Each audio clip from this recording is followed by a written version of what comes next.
when I was young, one day I went to the cemetery. We went to the cemetery to bury my cousin. So while we were burying him, there was another session at the Osu cemetery where they were burning someone. Okay. And the comments that was coming from the people were, oh, wait, mommy, are occult. Okay. These are occult. So in my mind, it was, oh, these are occult practices. Okay. Until I grew up, then I came to learn that, oh, they weren't occult. But they are also some traditions. Some say traditions, some say they are cultures. So we are approaching you so you explain deeper to us. What is cremation? Okay. Thank you very much. I would like to say a good morning, afternoon, evening to those that are watching us. And please don't forget to subscribe to this channel because we have wonderful teachings that you will love to watch. So subscribe to the channel and then you can share with friends. Cremation, I mean, it's an English word which means to burn. So when you say cremation, you're literally saying burning. But burning what? Burning dead bodies. The truth is that there are so many traditions and cultures in the world, and each and every one of these traditions or cultures have ways and means of disposing of the dead ones. I mean, we are Africans, we are in Ghana, so even in Ghana here, we have many ways. For instance, the Muslims, how they do take care of their dead ones. They have one casket, the coffin, and that one coffin will be there for a very long time. Because what they do is that they take the dead body, send the dead body to the cemetery, and then remove the body and drop in the grave. Then that coffin will be sent back to the house. That's to the best of my knowledge. Okay. The Christians don't do that. They put the body in the casket, in the coffin, and they send it to the cemetery. They dig the grave. Most of them even do concrete, in the grave. And at times, they will even nail the cover of the casket, drop the body in there, cover it with sand, and later they will go and do some screeding on top of it. At times, they can even build some house on it. So even in Ghana here, we have two different kinds of disposing of the dead body. If you go to other traditions, like if you go to the Australia, the Aborigines, those ancient times, Okay. they used to throw the dead body into the evil forest. Why is that? Because they feel that the body must be thrown to the animals in the forest. Okay. So they throw the body into the forest and then animals will feed up on that. So like the ecosystem. The ecosystem, yes. Okay. You die and then you become a food to other living beings. Those living beings become food like that. Okay. And there are other traditions. When someone dies, the body will be placed in a canoe. So they're dressed with different kind of woods, stuff, and then they leave the canoe on the river. So they have these archers, those that draw the arrow. So they will shoot an arrow with fire into the moving canoe. So as the canoe plies on the river, then gradually everything bends and they mix up with the river. Okay. And ancient people prefer cremating the body, burning the body. So what I know and what I've seen in the eastern part of the world, Asia, is when someone dies, that very day, their body does not go to the mortuary. They make sure that body is cremated. That same day. That very same day. So when somebody dies in the morning, around, say, mid-morning, before 6 p.m., the body will be cremated. Why do they do that? There are many reasons. I mean, we have the economical reasons of cremation. We have the emotional reasons. We have the moral reasons. And then we have the spiritual reasons. So the economical reason, which I think this part of the world where we have so much, scarcity of money and all that, I think that if cremation is accepted widely here in this part of the world, it's going to benefit us so much economically. Because first thing is, you don't need to go and buy any expensive casket coffin because you know it is going to be bent. Okay? And there are many other things like gold ornaments and so many ornaments people spend money to buy and leave in the casket. Because all this is going to be bent, so you don't need to be buying all those things. And also, you don't need to go and buy any grave If you go to Osu Cemetery, if you go to Awudome Cemetery, the land size for these cemeteries, I mean, does it really make sense? Very huge. Because just imagine, in Accra, around Osu, I know if you want to buy 1 acre of land, it will be costing something like $1 million, whatever. The big monies. So how many acres of land has been occupied by all these rotting bones? Awudome is there, Osu cemeteries, and many other cemeteries we have in Accra. So people are finding it so difficult getting land. But rotting bones have occupied vast land. Even now, they are burying people on top of people. You see that thing? You see that kind of thing? Yeah. Because already the land is no more, but the land that we've set aside for all these kind of activities, so much. So economically, ask yourself, if the government want to build some affordable houses in Osu Cemetery, the whole place will be graded, and then we want to build, apartments. You look at the Segleme. Yes. See, so a story building is going to be like about, say, 10-story. They want to build an apartment like that. How many people can be accommodated in that very area? Don't forget that most of the works in Accra, everything around the Osu, the ministries and all that. So just imagine, people have to drive all the way from Isawam, from far away from Kaswa, to go to the office there. Because that area is a very busy area. Land is difficult. So you can't even get accommodation there. Driving all the way from Kaswa, from Isawam, to around Osu to go to the office, you have to leave home very early in the morning by 5 a.m. So if the government want to construct some affordable housing around that middle of the town, so it means that those who are working all the way around that area, they can patronize and have the accommodations there. So going to the office become very, very easy. So productivity goes up. Someone wakes up early in the morning by 4 a.m., 5 a.m., you have to start driving to the workplace. You get around 7. You leave there around 5 p.m., you get home around 8. The next morning, you are tired.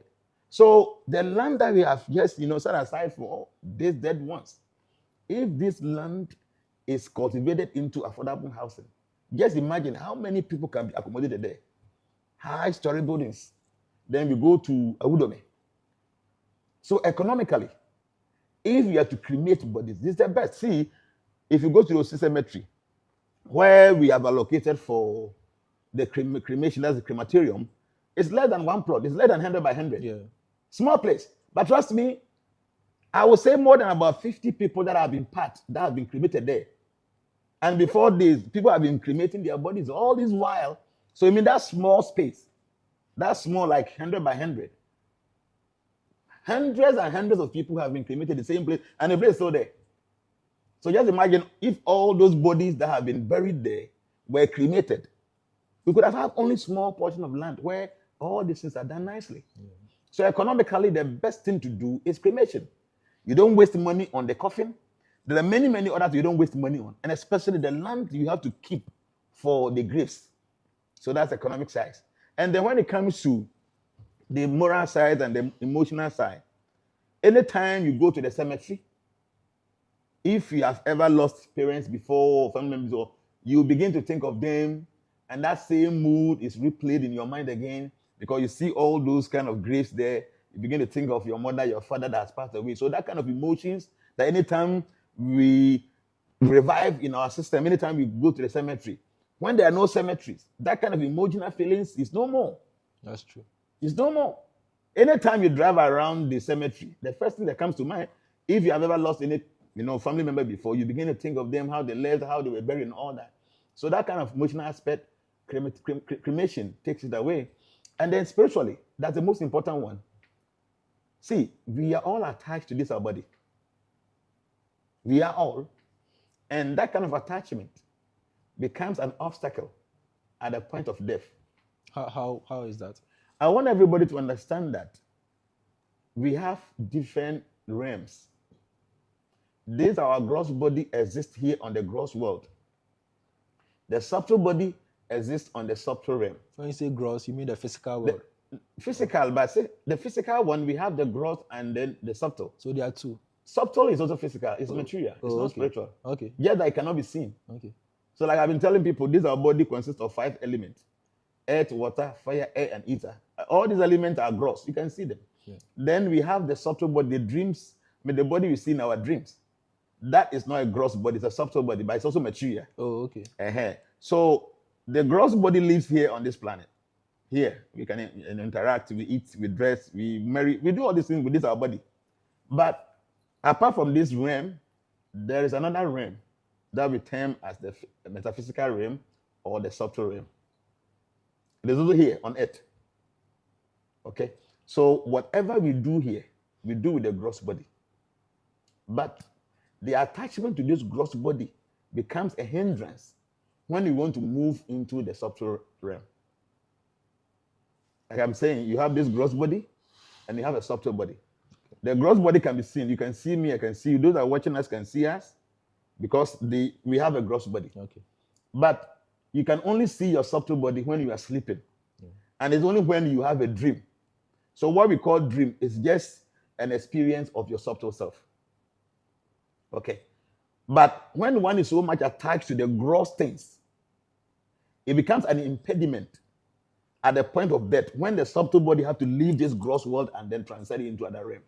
Can you walk us through the process of the person leaving the body and how it becomes an hindrance? Yeah, see, the whole point is that this is the gross body. I said before, 5 elements: earth, water, fire, air, and ether. In our dreams, the body we see, this is called the subtle body. The dream body is a subtle body. And it's made up of 3 things: the mind, intelligence, and false ego. Within that subtle body is the spiritual self, the you, the me, the real person.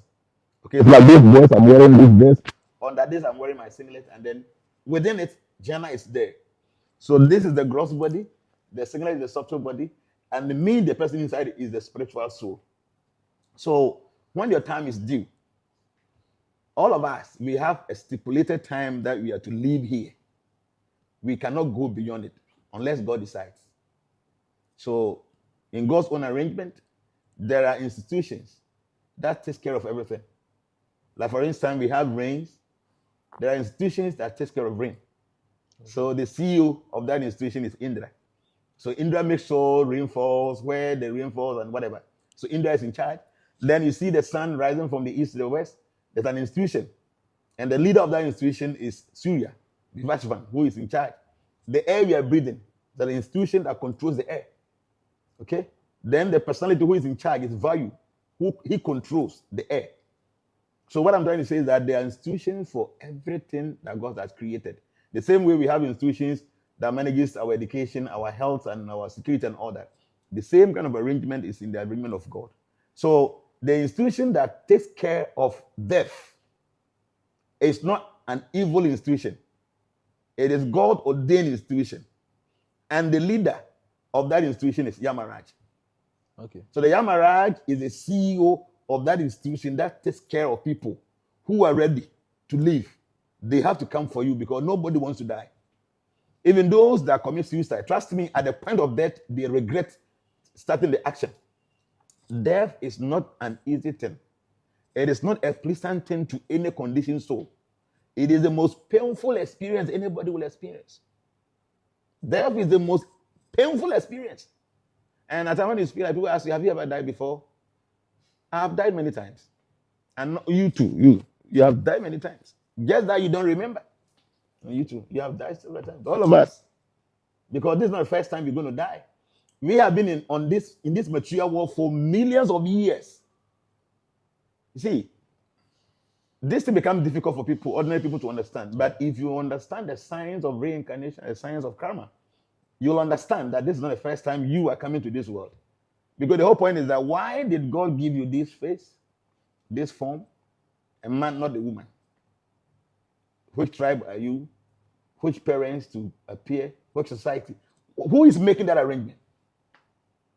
Because I know very well that now in Ghana, people are giving birth today in Kolebu Hospital. Now, as I'm speaking with you. Yeah.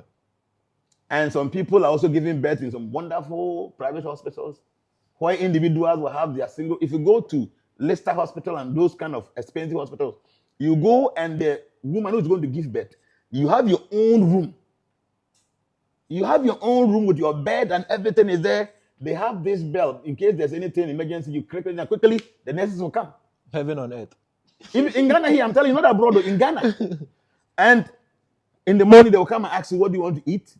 They will take your morning order, like breakfast, lunch, and dinner, and they will serve you nicely. And the nurses are coming with smiles and all that. In Ghana here, because a day you have to pay so much money for that room and the service that's being rendered. By the same time, go to some hospital, a big hall, and they have about 20, 30 beds there. And on these beds are women who are ready to give birth. Some of them are in labor and they are crying. And they don't even care if a man, at times, he goes there and you have to go through the, what's the name? Is it labor ward before you go and see maybe the doctors, whatever. And some of the women, they are half naked. They don't care because the kind of pain they go through at that point in time is so much. And you go and look at the bed, people are sleeping on. And some of them, after even giving birth, because there are so many other pregnant women who are looking for bed to lie on, you have to go and lie on the floor. A newborn baby who is coming to the world for the first time in this life is lying on the floor. There's no mattress. You put some small cloth and put the baby there. But in this same Ghana, you go to Leicester and all this Nyaho and these nice places, you go there and people are treated nicely. So the fact is, even in Accra here, those who are going to take birth in maybe Amasamai Hospital, maybe in Sawam Hospital, and those who are taking birth in this Leicester and all these wonderful places now, who is making that arrangement? And don't forget, there are some places when the woman is ready to give birth, they have to carry the woman on some motorbike and cross some river. Because there's no health center there, they have to cross the river. So every week, you're a pregnant woman, you are going for antenatal. Because, hospital is not too far from you. There are people, they have to take more than 10 miles before they go for antenatal. So because of this, they will never visit any antenatal. They will just be home like that, and the nature's own arrangement, when they want to give labor, they are almost giving birth before they think of going to the hospital. So if there's any ailment with the mother, it will be transferred to the baby. If there are any difficulty, the mother is possessing that, may science or health personnel could be able to make sure that the baby doesn't contract that sickness. The baby will have it because the mother doesn't even go to hospital. So you're telling me that baby is taking birth today in some far deep village where there's no medical center, where people have to suffer, where they drink water with animals, and maybe in Ghana here, where people can go to the Leicester Hospital where they can give birth in a very wonderful, serene atmosphere. You think it is just by chance that we think that kids are innocent. So if these two kids are innocent, one is taking birth in Accra, one is in some deep village where there's no light, no drinking water. They have to share stream with the animals. When the animals are drinking water, they have to go and drive them away before they can go and take water. This is the water they are drinking. You think God Almighty is being fair, making all this arrangement? You might end up saying, God, you are not fair. This child is innocent, taking birth in Leicester Hospital in Accra, a beautiful place. I've been there twice. Very beautiful place. And somebody taking birth in some deep village, somewhere where the only thing you hear in the night is the cricket making quack, quack, quack, quack in the night. You hear the sound of birds. That's the only thing you can hear. There's no light, electricity there, nothing. So God, who is making all this arrangement, how can you say God is fair? You ask this question because your understanding of life is very limited. But those of us who have studied and we really understand life, we know God is very fair. This person is taking birth in this wonderful place because of A, B, C, D from the previous life. And he's taking birth with this face. He comes as a male or a female. Or maybe he's coming as a blind person. Whatever it is. All this arrangement is not by chance. And the one who's taking birth in a very deep village where everything is difficult to find. Even the mother don't even eat very well. Things are so difficult. The most amazing thing, they share water, ordinary water, dirty water together. And this small, there are many people, they give birth like this. They don't even give them ordinary water. Even ordinary sachet water, they won't give them. They have to give them bottled water all the time. The bottled water, somebody has never seen anything like that. Not even sachet water. What they take there is that they go and take the stream. And at best, they boil it. Then later, when it's cooled down, before they drink. If not, the kids, when they're going to school, they get to the stream, they take the water and drink. All the germs and the virus, everything there goes to their body. So the point is, God is fair. So if he's fair, why is he making this arrangement that people coming to the world for the first time have to go through a beautiful circumstance before they come here? And some have to go through painful circumstances before they even see the world. So you might think God is not fair, but we know God is fair because He is making all these arrangements based on our previous lives. Okay? So now the soul comes out. You come to this world, you come and live all the time. Maybe you have to live for 50 years, 2 months. The time is up. Then Yamadutes. I told you, an institution in charge of death. The owner, the leader is Yamaraj. So his people that works for him, we call them Yamadutes. So they come over, the time is up. Then they drag the soul from this body. So when you sleep, you wake up because there's a connection between your subtle self and your gross self. So when they come, do you see them? Yes. 7 days to the time of the death of many, they see the Yamadutes. Not everybody, but there are people, before they leave, at least 7 days to the time, they see the Yamadutes flashes. You might not see them fully, but as like something crosses by that. What is that?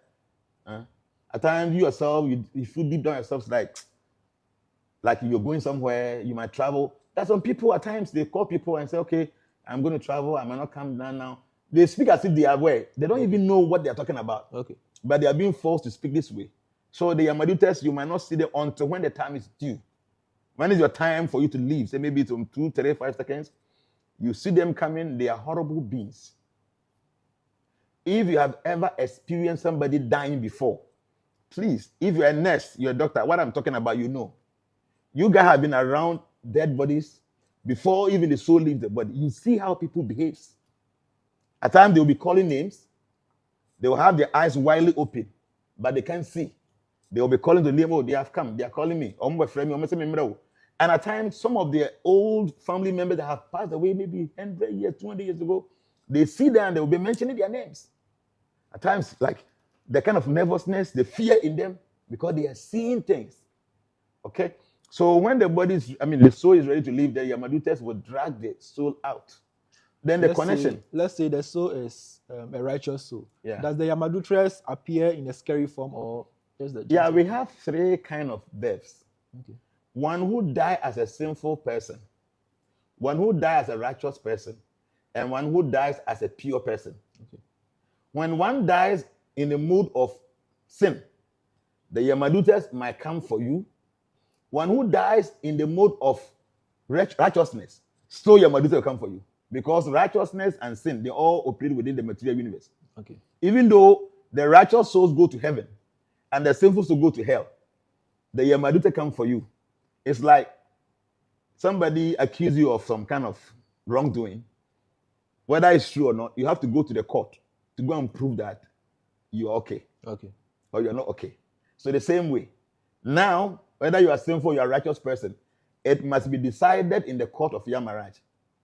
But if you're a pure soul, Yamadutes don't come close to you. There is another set of institution that takes care of pure souls. And these people are called Vishnudutes. They come purposely for people who are pure. And when they take you, you're going back to Godhead. But if the Yamadute come for you, it's either you go to hell or you go to heaven. Mm-hmm. So the soul will be dragged out of the body. And the pain one goes through is more than 10,000 times of the bite of a scorpion. Wow. If you have ever been bitten by a scorpion before, you know what I'm talking about. When we were kids, now you can't say, now you're very funny. Scorpion or kawa.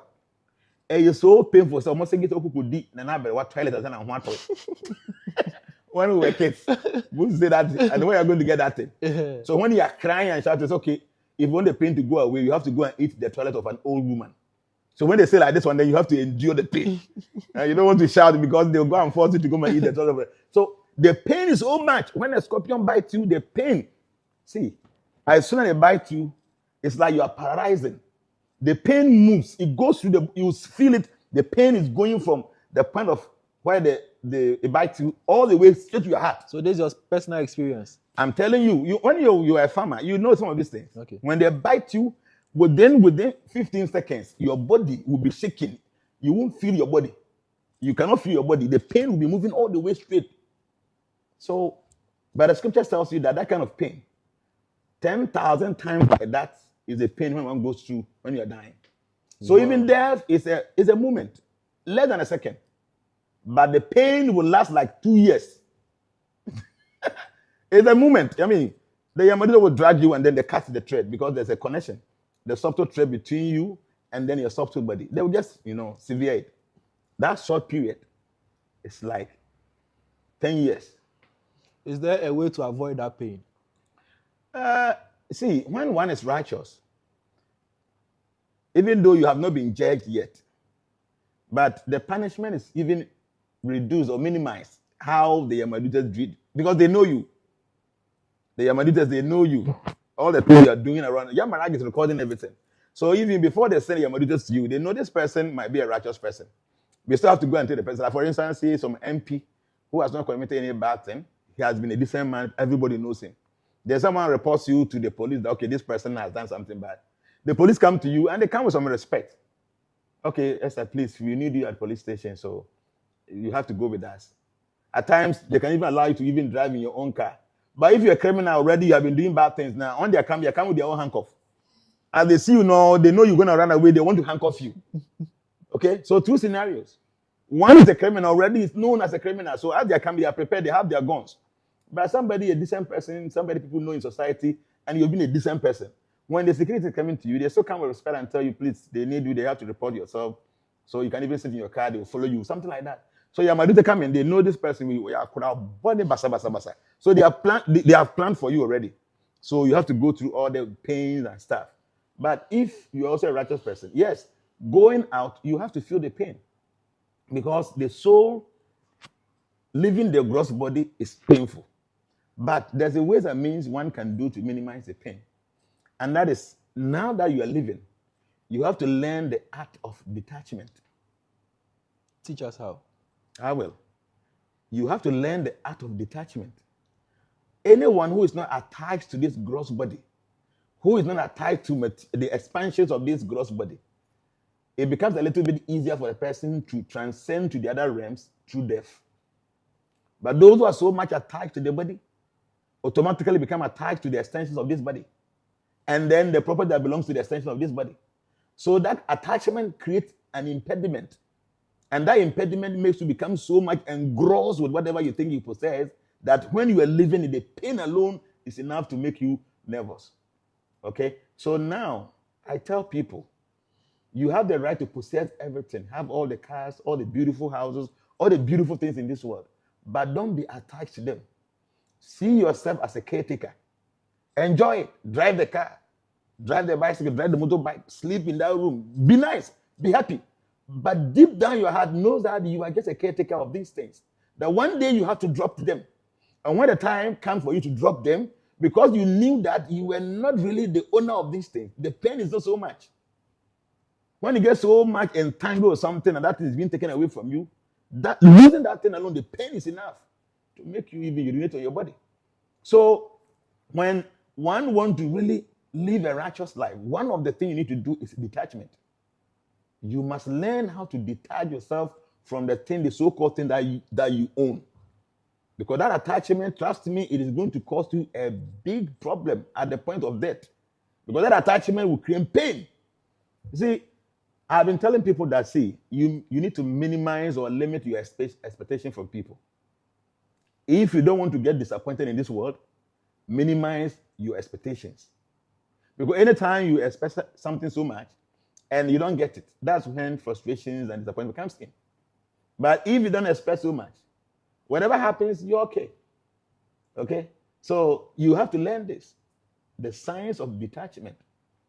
You can own everything and you still don't own anything. So when one is detached, at the point of death, the pain is so much minimized or reduced because of a sense of understanding. The pain will not be so much. But one who is so much attached to the gross body, the pain is so much. So you leave the body and there are so many things you have to go through, a lot of things.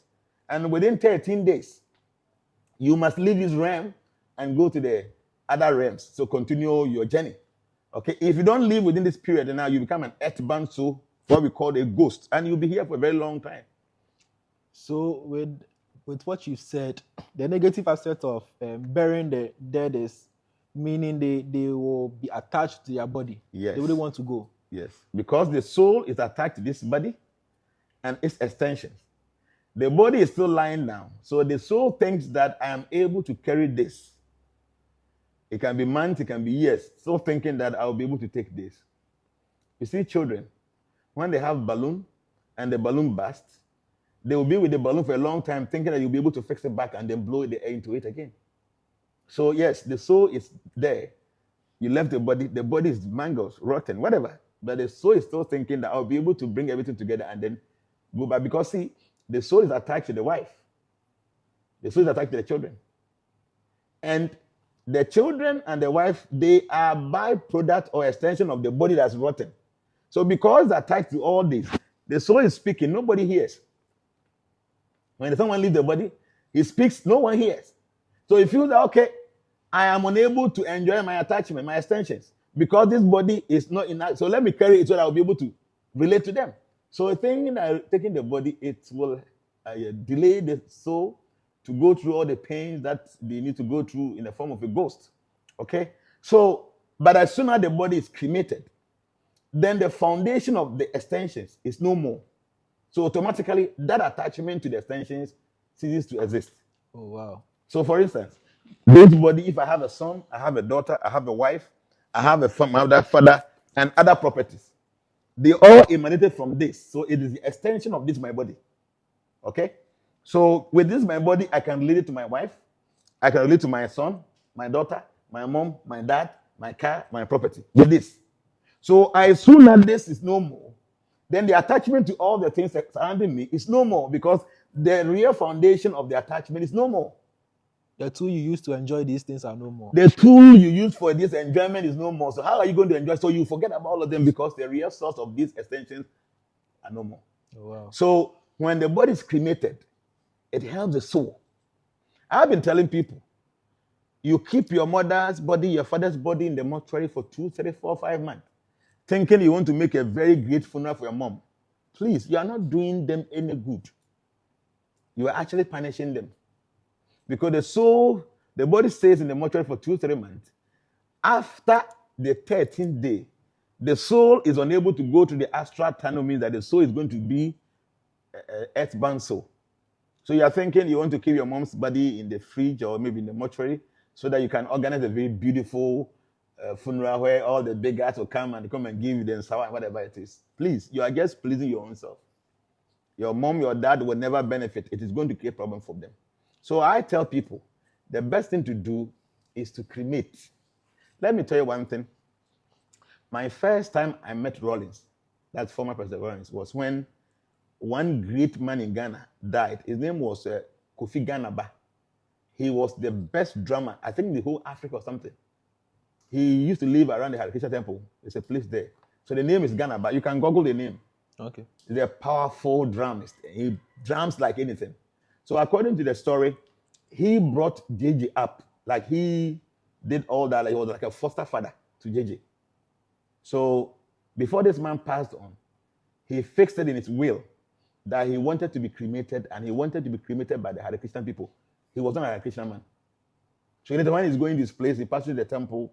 So he was nice with devotees, but he said he wanted to be cremated by the Hare Krishna people because he has been reading our books, and he knows that before we cremate a body, there are rituals we do.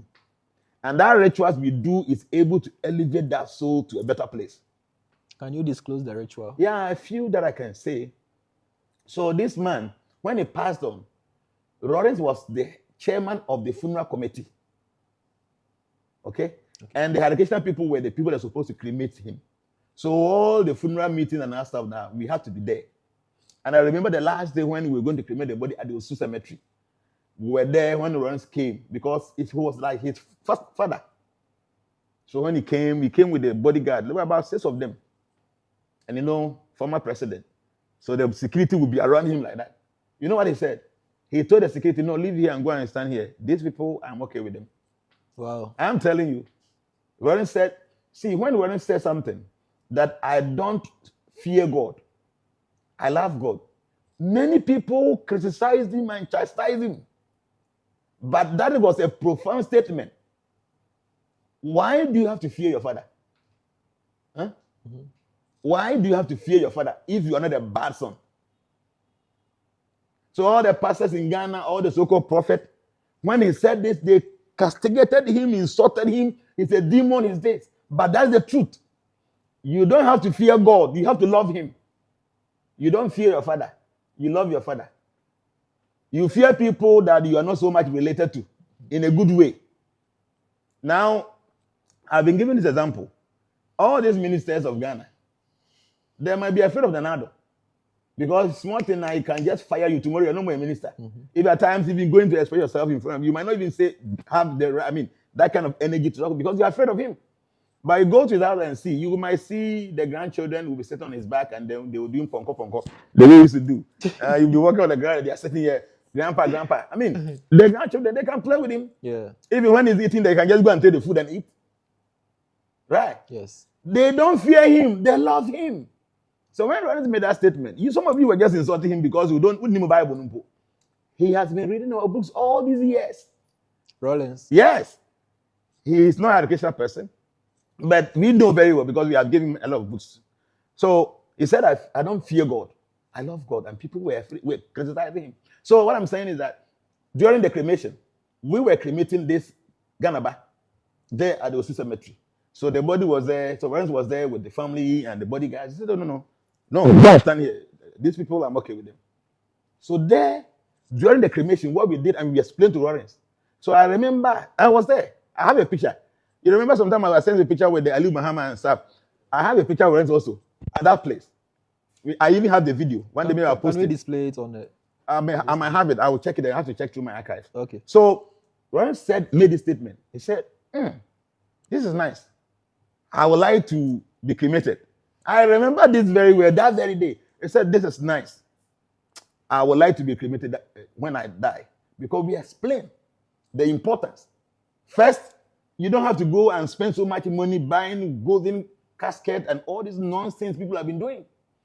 You don't have to go and occupy any big land because you want to take care of dead body. So economically, so it was so good. And then we explain the spiritual benefit of cremation. First, when the body is lied down, is there. Normally we use coffin, ordinary coffin. Okay. Then we put some cotton wool, special cotton wool. Then we have this oil, ghee oil. So when we are cremating body, it doesn't bring smoke. There's no smoke. So we will fix the cotton wool everywhere. There's some powerful mantras we will recite. There is a holy leaf, holy basil, we call Tulsi. That Tulsi, we open the mouth of this person, the departed, and then we place one leaf of the Tulsi here. Anybody who takes that Tulsi, even though the person is sinful, you will not see hell. That's powerful. I'm telling you. Alongside with the mantras, and among the mantras we will recite. One of them says that, I have lived so long in this world. I might have done so many bad things, and I might have done so many good things. Based on this, I might be punished or maybe rewarded. But now that I hear these wonderful mantras, may the Supreme Lord listen to these mantras and save my soul. So there are many other rituals we do. So you will recite it on behalf of the person. We will recite it on behalf of this person. And normally, when you are doing the cremation, the departed soul will be there. Oh, okay. Today, when we were doing this, I was telling the lady who is the mother of this deceased, I said, your mom is here. And she was telling me, she said, yes, but the way I feel. I said, your mom is here. So all the prayers and the rituals we are doing now, it is going to benefit the soul. So from here, the mother will leave.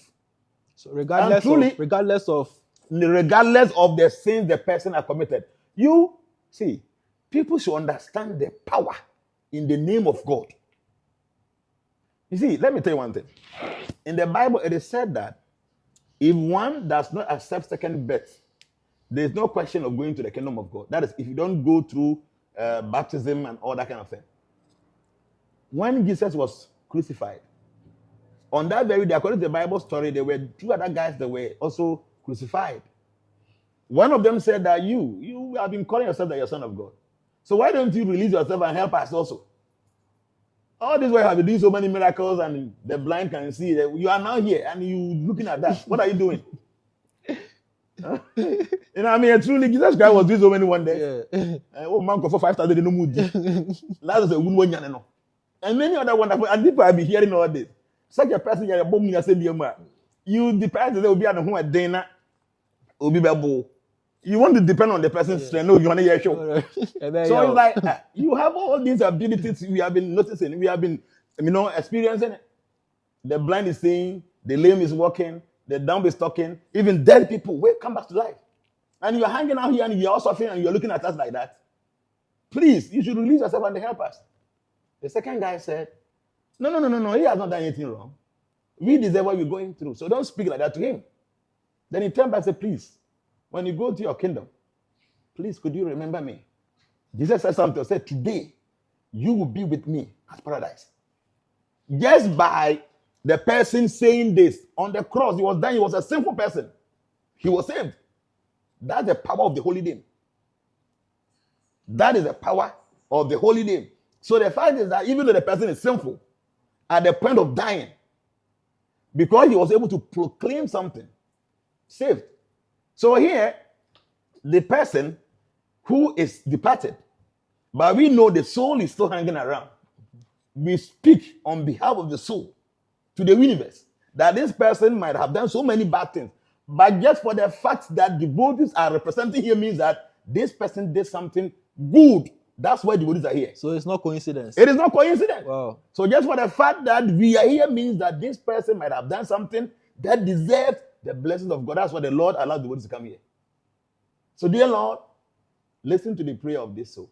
This soul might not even go to heaven, but won't go to hell. You go to purgatory and come back. What's the difference between the purgatory and the ancestral world? No, the ancestral world is another realm here within this our earth, but it's a subtle realm. That's why many a time when people are even dying, when they are about leaving their body, they can see the departed. People that have departed maybe 100 years ago, they can see them because the ancestral world is still here, but in the subtle realm. Okay? So those of us that normally we have the power to invoke the dead ones, like when someone dies and the family people come to you that we want to know what caused the death, there's some ritual you do. You invoke the departed, and the departed is able to speak to the family members that A, B, C, D caused my death. The second one is, this one is Nsamanfre, and the second one is Nsamankom. When the person who is deceased wants to speak, but there's no model to speak, is able to penetrate into somebody and they start speaking through the person. That one is there. Okay? So yes, this is the ancestral world. It's still here. It's a subtle realm. And people can communicate from that kind of realm when they have the ability to do so. Okay? So the ancestral world is here. The gross world is here. So this person who is departed, now we are cremating the body. We invoke all these kind of energies. So after all the rituals, we put the tulsi, the holy basil at the the lips of this person. We do all the rituals. We will put tilak. And that tilak, that thing you seal. In the Bible, there's a saying that getting to the end of the world, there will be some kind of creatures that will be given the power to torment every living being, except those that have the seal of God on their forehead. So the body, we have a seal. We put it here. Every morning when you take your bath, you pull it there. We call it the seal of God. So after putting for a very long time now, you see the mark. Even when you're not having the tilak on, you can still see the mark there. So that seal of God, even though this person is not a Christian person, but just for the fact that the daughter was close to devotees, and devotees are here, we give this person a seal of God on the forehead. And before you put the seal of God, there's a mantra you recite. So after this, all devotees will circumambulate this body for 7 times, which represent transcendentality, like spirituality. We go 7 times, and as you're going, you recite to pray, all of us. Solemn mood. And we are all intervening on behalf of this person. That this person might have done so many bad things, so many good things, but dear Lord, you need to, like that. So we keep on doing, after 7 times, then we cover the whole thing. There are firewood, baby firewood like that, there, with the ghee. Then the son or the daughter, if you have a son, the son will first come. We have something that we put the cotton wool with the ghee. They'll light it for you, and then you take it, then go and put it there. The family member. Okay. So if you have a son or a daughter or a family member, they will do that. So when the fire is burning, then we begin to sing some praises to God. We sing wonderful mantras. We sing until the whole thing is done. And we know the prayers are very powerful. See, prayer is powerful. So we do all this, and within 6-7 hours, the whole body is bent. Everything will be bent. So normally, because the place is cemented, the whole place will be very hot. So you can't go and take the ashes. So say tomorrow morning, the following morning, early in the morning, around 5-6, you go back and you see two different kind of ashes. Two. The firewood ash will be brownish in color. Then in the middle, you see the form of the person, whitish. Okay. So you have to put aside all the brownish ashes. Then you collect all the human ash into a base. That base. So normally people want to keep it in the house, but we don't do that. If we are where we have holy rivers, we take it and go and pour the whole thing to the holy river. Or in Ghana, we take it to the sea, because all the holy rivers in the world merges into the sea. We go there and then pour the whole thing. But that's a final ritual you have to go and do. That all the things you possess in this world, the last thing here is the ashes. So you offer this into the holy rivers in the world, that no matter how sinful you are, you want to be purified. So that in your next life, you come in a very good way and you remember all your past life, so that you can act and behave properly, so that you don't have to die in the condition you died in this life. So when this ritual is done, then there's something we call Agnihotra, the special fire sacrifice. Normally we do in the house of the deceased. We go there, we set a fire, we do some prayers. If it cannot be done in your house, we do it in the temple. Then the last thing you do, you feed the devotees. Not just devotees, they are Brahmana, 11 Brahmanas, high priests. You feed them, you give them presentation. You are done. There is no need of any big funerals, no need of any big this, but that. You are done. And trust me, the best thing you can do for your loved ones is cremation. It's not all the big funerals. The money you are giving the funeral, do you give to anybody? No. All the things you do there, but this benefits the departed. When people die, we act as if we are doing anything for them. Everything we do around their funerals now is for our own benefit.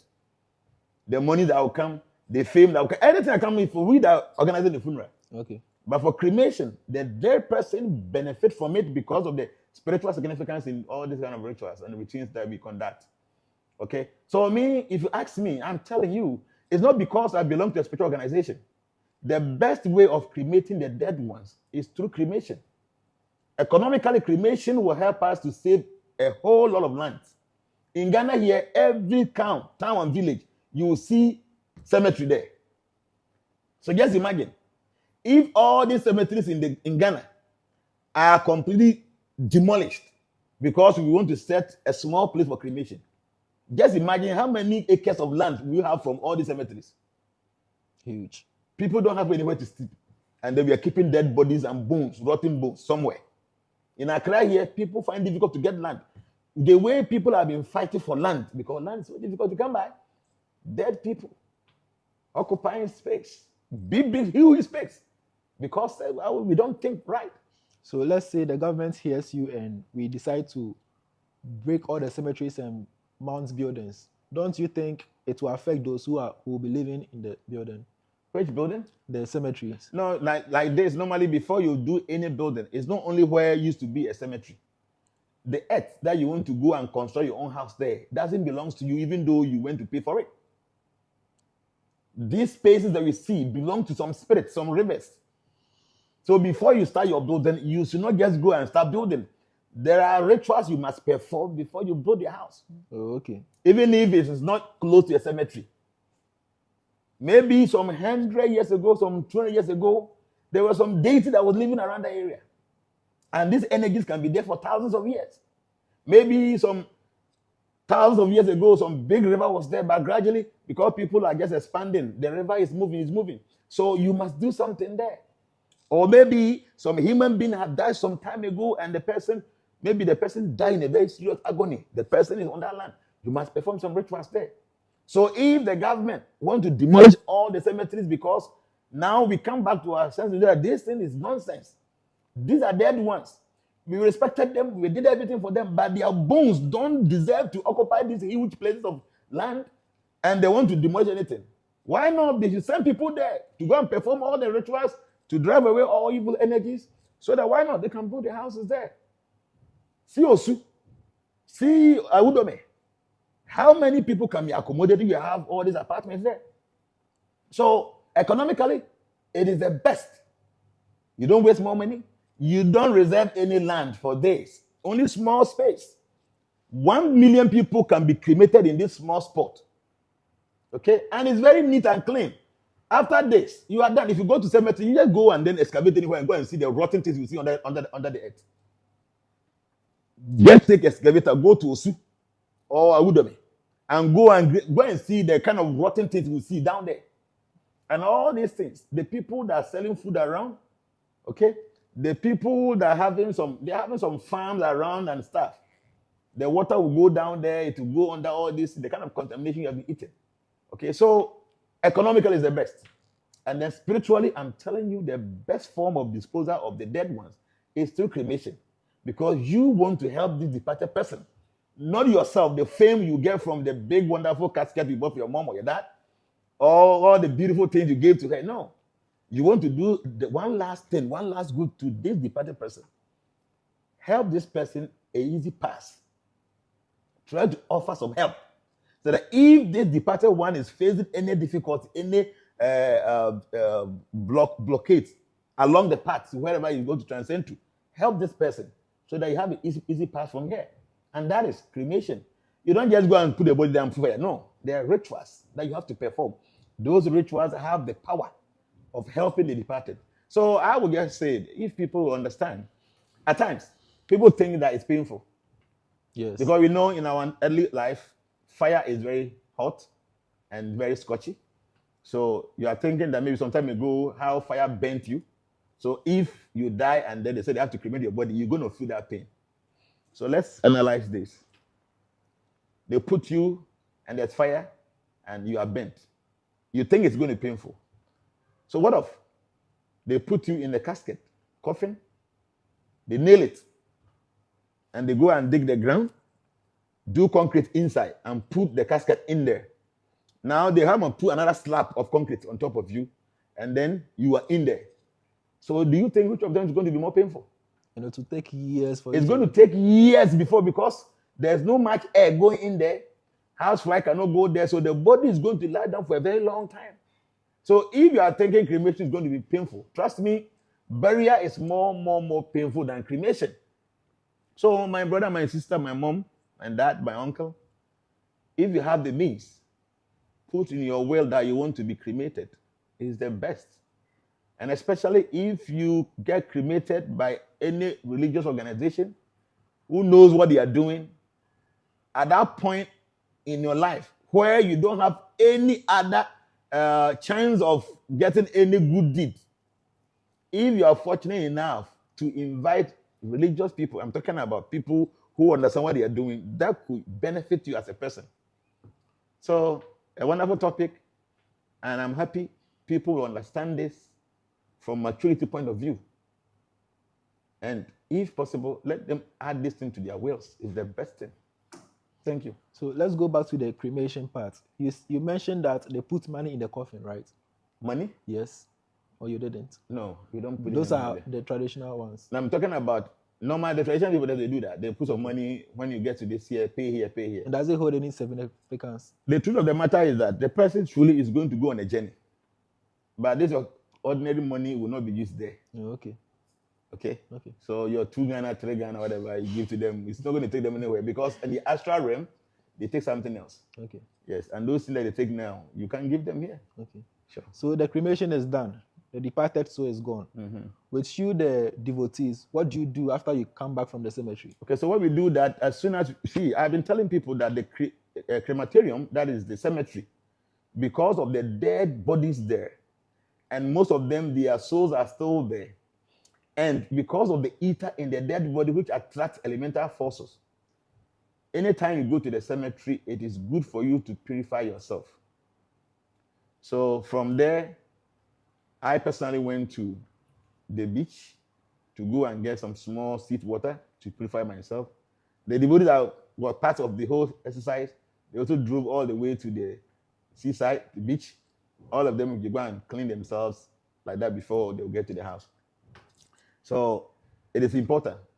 It is not only through cremation. Anytime you go to where there's a dead body, you must purify yourself. And the best purification system is through cleansing yourself with seawater, holy rivers, or maybe through a salty water. So we did that, all of us. I went alone, but I know they took off before me. After the cremation, they took off. They went to the beach. They were going to do everybody would just go and do. And the way we know the importance of the sea.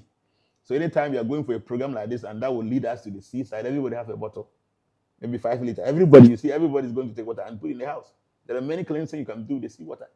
So you go there, cleanse yourself, take some water to the house, and then you're done. Let's say those who are not closer to the sea, what's the alternative? Yeah, if you're not closer to the sea, you use water, like salty water. Okay. Or if you know Jnana, after the love that could diaba soup and oil, you can do all this to cleanse yourself. Okay. If you diaba, prekese, eshe, you burn it and use it to create salt. I mean, like soap. You can use to clean some of these elemental forces. Or if you make into oil, you can also use that. And many other things that I have taught, like the palm frond perfume, you can do that. The JCD perfume, you can use for cleansing yourself. The 3 elemental herbs, all this you can use to cleanse yourself.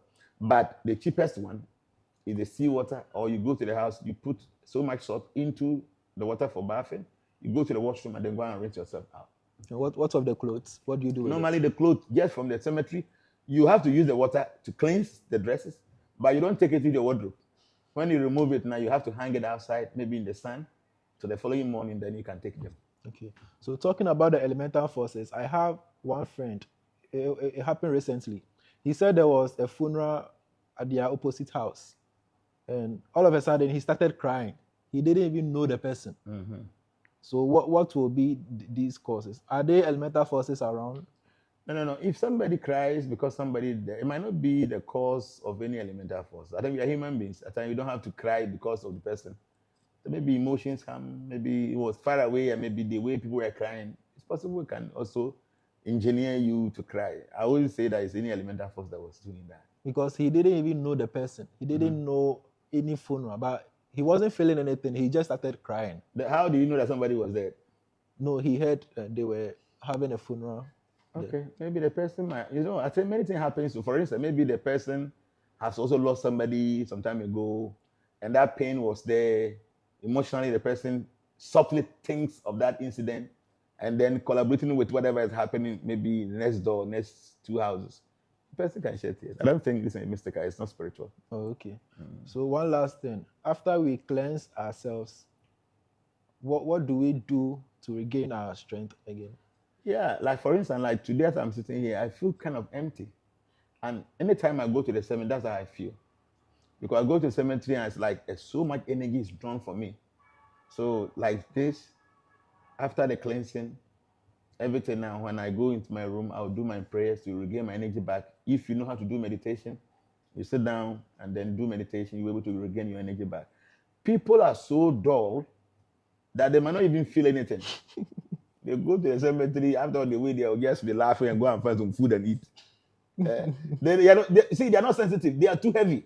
I say,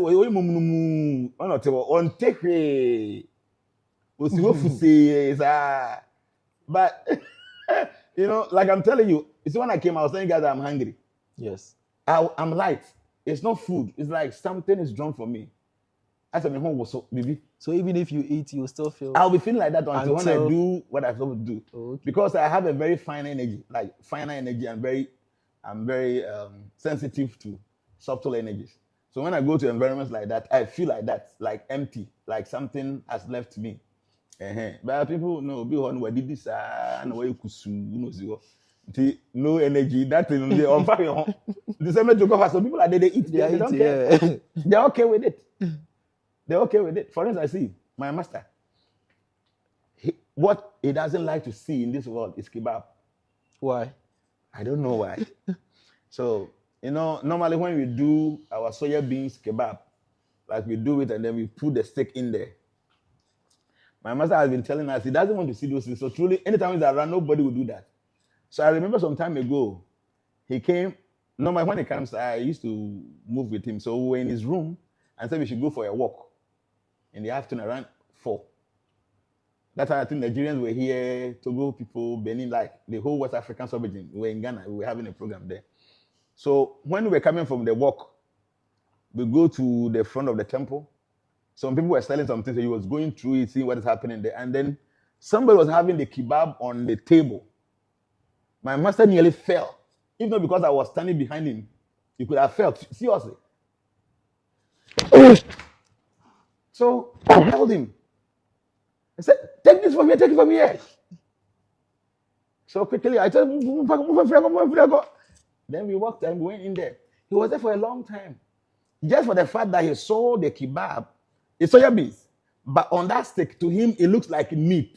Okay. And just for the fact that he's seen the animal has been slaughtered and then the flesh has been stringed on this stick, that alone is enough. It was about, throw him on the ground. That's the level of energy I'm talking about. Oh. His energy is so fine to the point that when it's anything like this, it cannot contain it in his body. That's sensitivity. Or you're too sensitive to the things. Say even at the end of the soya beans so. But because it resembles meat alone, no, the energy is so fine, say it cannot accept so kind of contaminations. Oh. So people are just too heavy because we do things anyhow. So you go to even a place. Ayebiafo spirit be wo BBC who won't tell you what to about. No. See, be a go hang dan. Yeah. Dan a go hang cry because making obi tena mu no wuye. And kwan nipa first wuye no, na very atrocious death. The energy of that person in that room. Who you will be a who final energy. As you enter there, you know something is wrong there. It was footy. It was your body never done chong. It was a BBN. Yeah. So meditation helps. Okay. You do more meditation, you create finer energies around yourself. So you become a little bit sensitive. That's why you go close to people, even when they're about dying. You can sense it and see something is going to happen. These are all energies. Okay? So, yes, devotees, we try as much as possible. It doesn't mean devotees are saintly people. No. Devotees is like you go to the hospital, everybody is there for a particular sickness. Okay. So you might be having toothache, and because of your toothache, you can eat. Somebody is having some leg problem. The person can eat like anything. So you go to the hospital, they give you any food, you can't eat, and you see somebody eating ham. You don't say you are not sick, go home. No, the person is not sick with the teeth. I'm sick with my legs, so I can eat. Okay. And maybe when it comes to people walking, you can run and go. And the fact that you are running, going, somebody who's having a leg problem cannot walk doesn't mean that you are not sick. So you go to the temple, each and everyone have a peculiar sickness. Somebody have this problem he's working on. This person has this problem he's working on. But still, we try to live saintly life. But it doesn't mean we are saintly. We have our own bad side also. But at least we learn some of these things to enhance our spiritual advancement.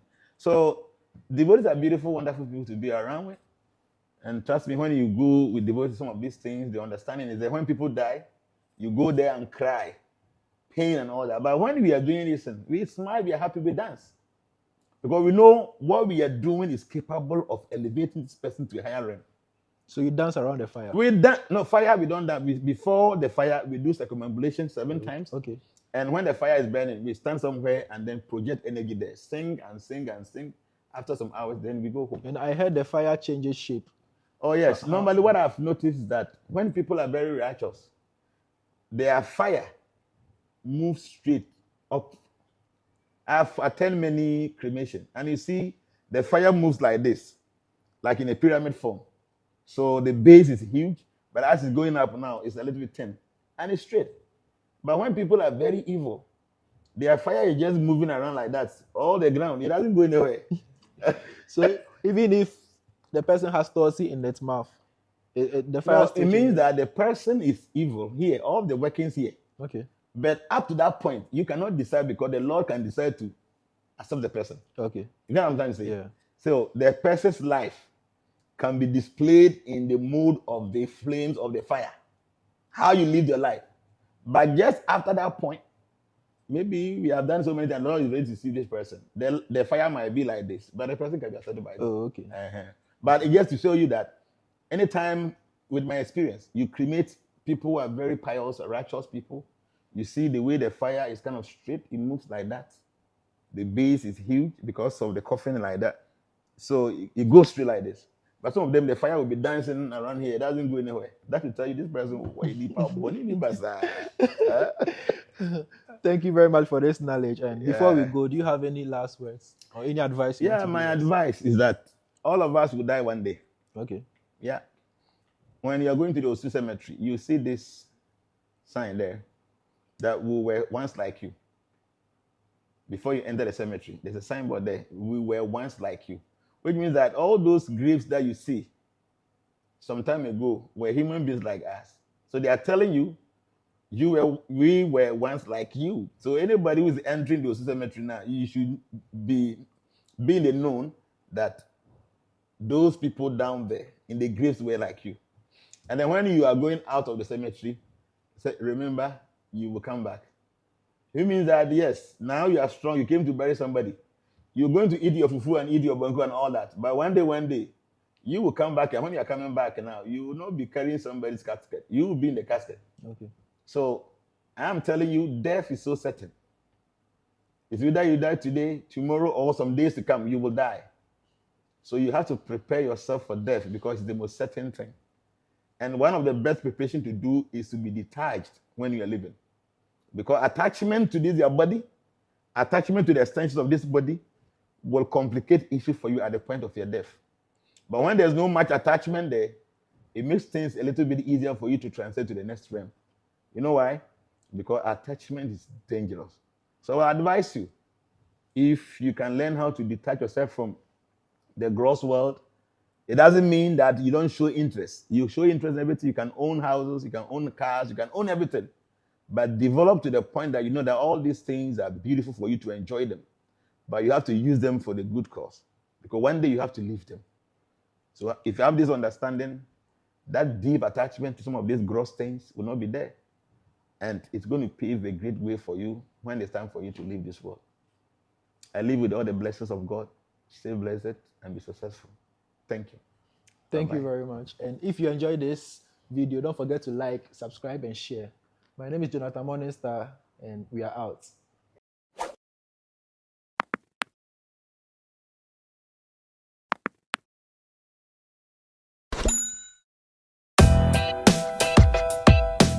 I hope so. Be here. Already we are into real estate. And I drew by B. I say, your dear members, I can't your Jnana. I decided, say, 10 blocks I am a tall na medici my dino. I didn't think I mean create something like this, like a block factory. Yankasa a bit to me the specification I high quality, a bit to me. Nti Dumasia, your factory be ha. You knew my would Dumasia no any day. And we've seen say materials in a high grade. They come blocks a day, you new man. This is say I want can hassle. You be a factory be ha. Yeah, you trap blocks in be a day, you but I feel say your members do not so work to more. At times they be crowd near or see will be in top blog no more van and consider man. Many a times, no, but who say blocks now I turning your papa. Blocks no, and your papa because we wouldn't have into your Toby Biake, no bonef, diamo. See, your members so here say on Benya blocks because say machines, you know, the capacity was wrong. Until you bet me as a whole your members account. Until you be a transformation member now, person who see now blocks are. You try 5 inches, you try 6 inches, you try 5 inches hollow. And you just 6 inches hollow. And it's in pavement blocks at the cajon. Now we know you have found me and cajon a corridors and coin and 3-8 and the idea. Until your blocks on air concrete. They said, was if you know why you put an air concrete and a blocks in at here. In fact, your price is far better than or more and changing now. Now you years who are put on the door, you say I'm a free delivery account. Until your fee said, so we will be a member, that's when you have blocks. Obi to me a contact here there with number there o contact here ya we car you be to me a supply the amount nti ye ntwa sand wo ha ye find me a ntwa bibia nti oba ha obon say ye ni anwea wo ha because I don't want us to even have anwea here say be a mistaken the obi to me a mix it no ye the corridors nko ane 380 no ene etwa and cement is you use 32.5 you use only 42.5 nko a nti the more nso ni go blocks no so no the more and na ne ho ye den Mame fa wura JSIK I wo do me Kwabenya Aboom Junction Kwabenya Aboom Junction opposite the Shell filling station Mame fa wura JSIK in fact anything iPhone so upe bi na ato upe brand new upe UK used slightly UK used bura JSIK or Kwabenya Aboom Junction abronsan na ne Shell filling station di ihwe ni mu no abonsan no so ho J's eye care ho no bowura ho na woni mu amamasem uto slightly used UK iPhone na all types na omo all the accessories and ka uto no in box a ubenya. Talking of charger, screen protector, all these accessories. They said they were turn in box, which is unusual, which is not done so anywhere.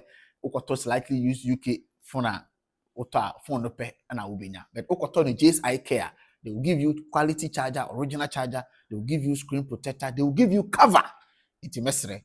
Upebi na tu screen protector. Anything iPhone, anything iPad, anything enter J's Eye Care. I work with Bina. Omo number in the screen is on 026 73 70010 026 73 70010. Bura J's Eye Care. I work with Bina ma boom junction. Omo sumbo sumpa. This is nako. Piao. Mepacho download the Jupe free app store and as a Play Store. See a menoka say never di usika money who do medi na Jupe and the best offers and I said the best rate on the market. See a dollar rate no sikano see the ninya na ho den kakra no. O dey download the Jupe app on the corner rate no. Jupe app and the best rate on the market compared to all the other apps. Jupe all these benefits. In fact, the best rate one 5% discount and also one and a zero charges. O send this car do pay until free and no than chance o send this car to mobile money account so and now send that to bank account so o body panel telephone number pay na edi or the register no a year badada and ya free now because on send the DBA amount o bet me so send this car to bank account direct do pay and amount this office. Use agent code CHABAM CHABAM in capitals CHABAM. Never do 5% discount on any transaction na obey bia. Use agent code no and that in capital CHABAM piao.